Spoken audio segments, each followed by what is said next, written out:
9:03 is your time right now, and all new this hour, undocumented spouses face new uncertainty this morning after a judge struck down a Biden administration policy that aimed to ease the path to citizenship for those who are married to U.S. citizens. The program allowed undocumented spouses and stepchildren of U.S. citizens to apply for a green card without first having to leave the country. Now, we've been telling you last Thursday, a Texas-based U.S. district judge ruled the Biden administration overstepped its authority by implementing the program. So what happens now, especially if you've got a case being processed? Darius Amiri is an immigration attorney with the Rose Law Group, and he is joining us this morning to give us some legal perspective into this. Thank you for joining us this morning. Thanks for having me. We know 500,000 people affected by this. Here in Arizona, the number is pretty high too. You represent people with cases right now that are in limbo. That's correct. Yeah, we've handled about half a dozen to a dozen cases that are pending. Unfortunately, with the program being halted, it looks like it's not going to be going through. So there's a lot of anxiety, a lot of trepidation about what happens next. Take us back to last week when that ruling was made in Texas. What did they basically say about the Biden ruling? Right. So they basically said that the Biden administration overstepped its authority because it should have been done through legislation and it was done through executive order.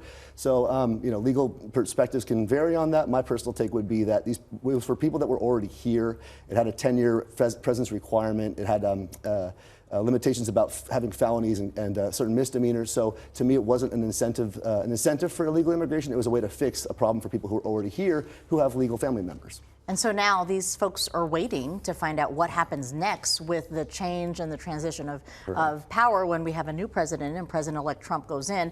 What are you hearing of what will possibly happen now with these cases? Correct. So I think even before, it's important to probably note that even before this program was halted last week with the district court in Texas, it was very likely that the Trump administration was going to cancel the program anyways, just based on their track record the last time they were in power.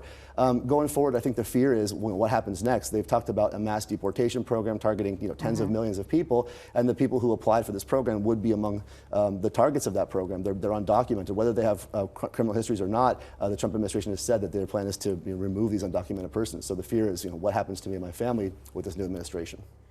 And that's the big question mark because we don't know what will happen. Right. What has been your experience in talking to some of your clients with their fears right now? Yeah, I think the immediate question was, hey, did you hear about the news? What happens next? What do we do? So I think it's really important to make a plan, right? Yeah. So I think that you should take the administration at its word. If they say they're going to move forward with this program, it's likely that they will in some capacity.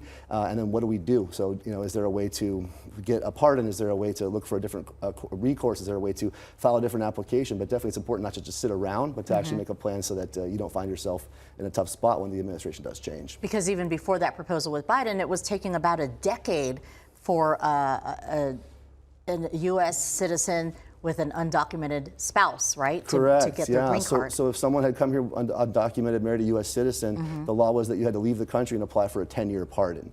And so what this executive order that Biden put forward was attempting to do was cure that by not having them have to leave the country and fix it here.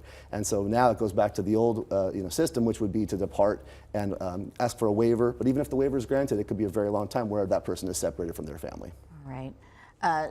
Thank you so much for joining us, Darius, because it definitely affects so many people, tens of thousands we know here in Arizona. Yeah, thank you for having me. I appreciate it. And we'll stay on top of it to see what changes will happen and what happens with these cases.